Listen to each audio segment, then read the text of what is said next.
I think artists have antennas that pick up on ideas, concerns, stories that are relevant to the times. And I think there's a kind of a synergy with the whole movie-making process that pushes the relevant stories forward at the right times. That's why Sundance is so crucial, because throughout its history, it's always given voice to the most important American stories.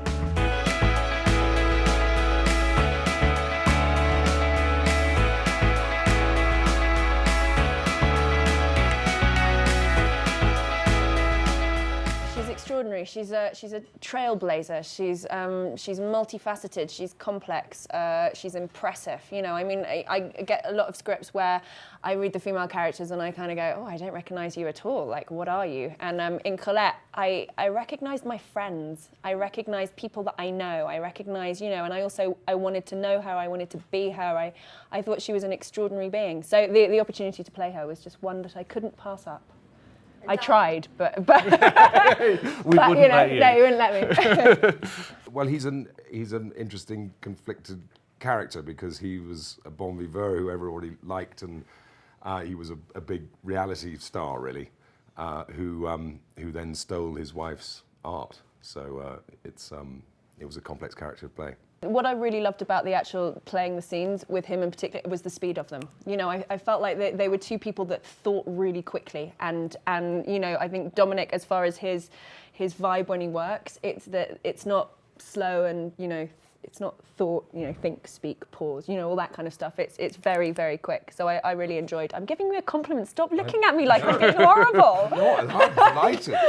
Don't let me get in the middle of this. Yeah, I know. The first time we sat down together for a rehearsal and Keira and Dominic started reading scenes together, I was like, oh, great. Because the chemistry was there, and it was like a tennis ball going from, you know, brain to brain, like the dialogue was crackling. And it was like one of my key ideas for the look of the film was a lot of longer takes where you can get really into the interaction between these two phenomenal characters. And I knew these two could do it. And as I've said before, the best parts that I've been offered have been in period films. And weirdly, the women who I kind of strangely recognise more have been in period films. And I don't know what that is. I think maybe period films are sold to women, so therefore the characters kind of, for me, are more can be more interesting. But yeah, that combination.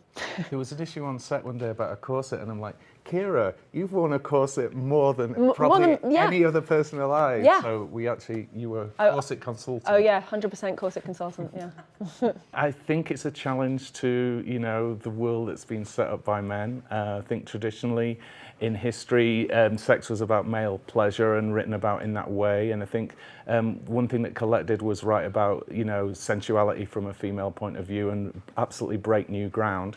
People see the modern age about innovations in technology, like, hey, aeroplanes were invented, cars were invented, but there were also huge changes in the way we see ourselves as, you know, as a gender or as a sexuality.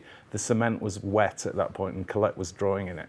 You know, like I said before, that the characters that are often seen on film are nice and supportive, but kind of one-dimensional. And I think it's about time that, you know, we saw the world through women's eyes, because I think if we are silenced and you don't see our stories, then we are put in danger. And I feel like that's changing, and about time.